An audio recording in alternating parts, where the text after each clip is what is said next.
aí, povo de Deus! Como é que vocês estão? Espero que todos vocês estejam muito bem. Você está aí ouvindo ou assistindo o podcast do Jonas. Esse é mais um episódio do Manhã com Deus, onde nós sempre lemos aqui juntos e comentamos a poderosa palavra do Senhor. Você é novo por aqui? Dá um like, comenta, curte, enfim, faz tudo aquilo lá que você já sabe.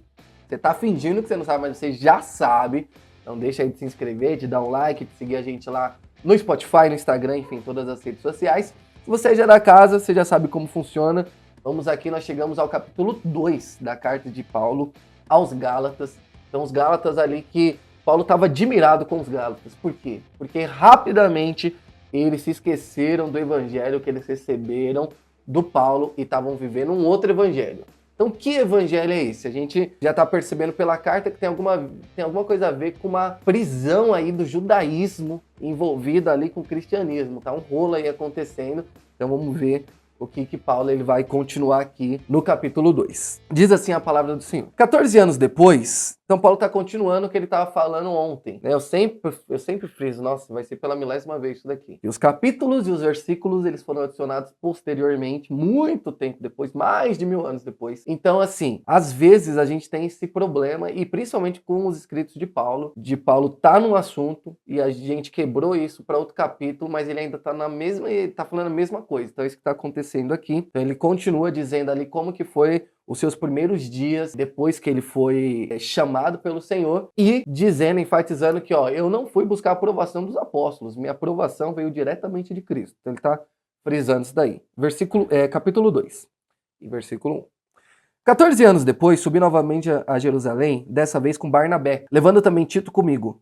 Fui para lá por causa de uma revelação e expus diante deles o evangelho que prego entre os gentios, fazendo, porém, em particular aos que pareciam mais influentes para não correr ou ter corrido inutilmente. Mas nem mesmo Tito, que estava comigo, foi obrigado a circuncidar-se, apesar de ser grego.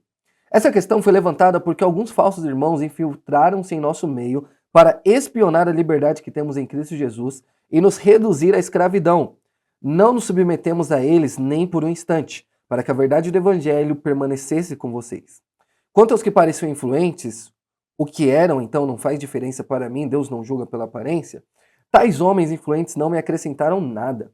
Ao contrário, reconheceram que a mim havia sido confiada esse nada que eu também li com uma entonação ruim. Paulo, ele não está querendo dizer que eles não me acrescentaram nada, tipo assim, fui lá, falei, não tinha, não. O que ele quis dizer é, eu falei, expus diante deles que essa visão que eu tinha de pregar aos gentios, e eles não fizeram nenhuma objeção, não acrescentaram nada a isso, tá? É que eu li com uma ênfase aqui ruim, né? Versículo 7. Ao contrário, reconheceram que a mim havia sido confiada a pregação do evangelho aos incircuncisos, assim como a Pedro aos circuncisos.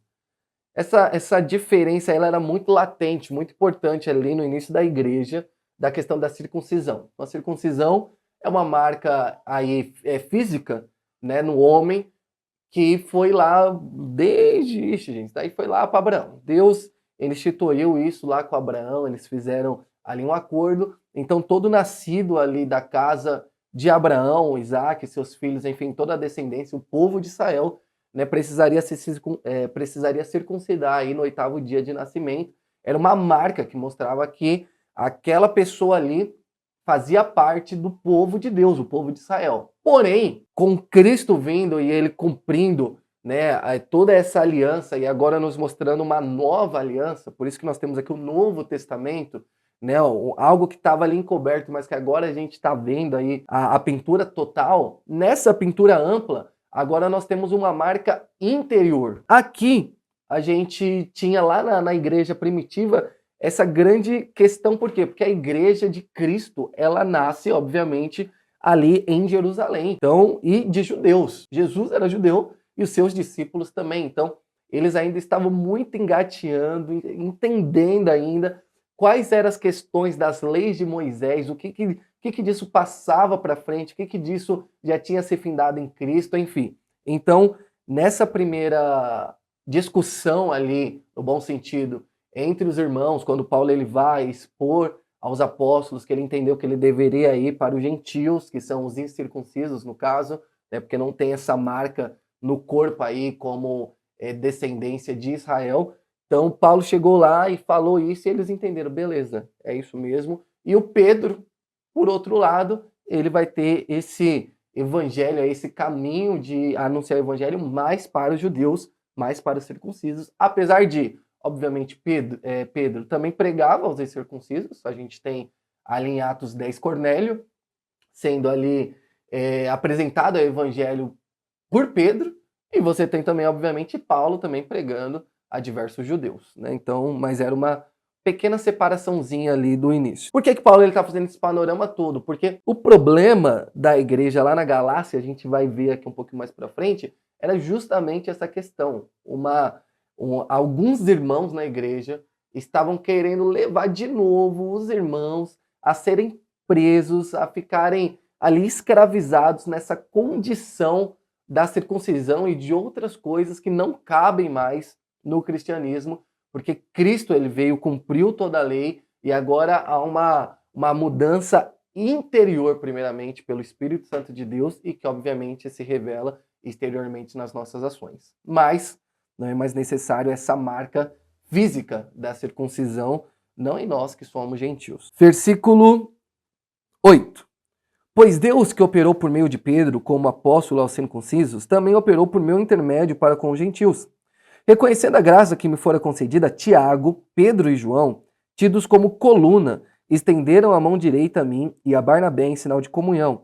Eles concordaram em que devíamos nos dirigir aos gentios e eles aos circuncisos.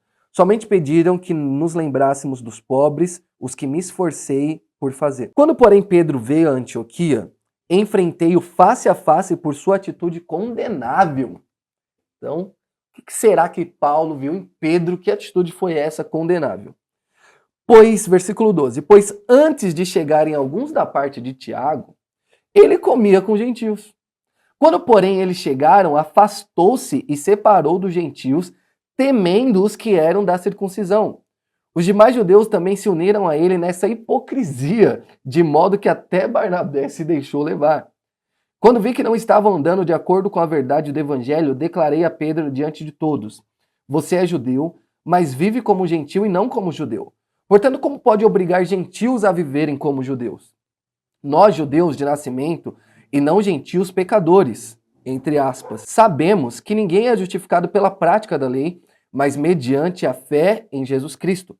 Assim nós também cremos que em Cristo Jesus, para sermos justificados pela fé em Cristo e não pela prática da lei, porque pela prática da lei ninguém será justificado.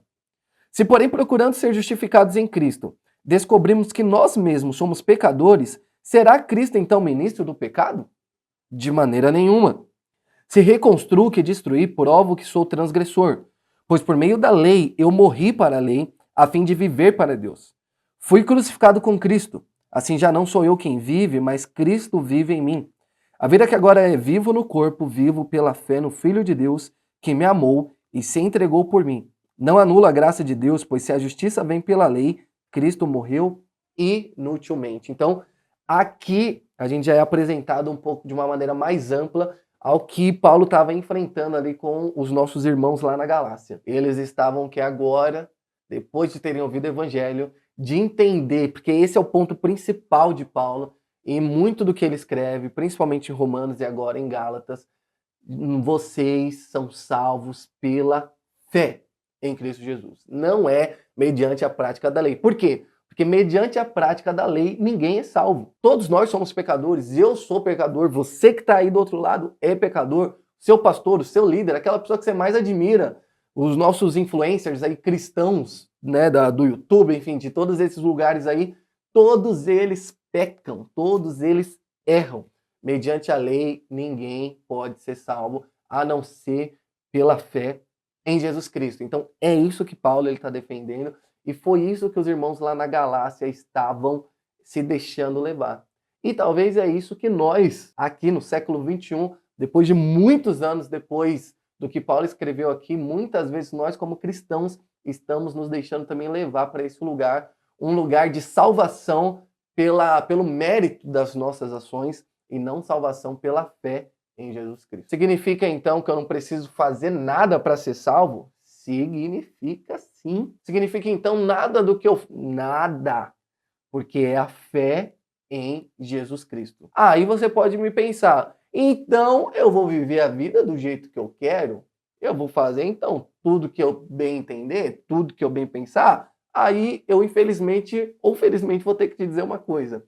Não é assim que um filho de Deus verdadeiro vive. Só que a questão é, eu não faço para ser, mas é porque eu fui encontrado por Cristo, chamado pelo Senhor. Agora as minhas ações, elas são mudadas pelo Espírito Santo e por isso que nós fazemos o que nós fazemos e vivemos da maneira que nós vivemos, sempre querendo agradar o nosso Pai.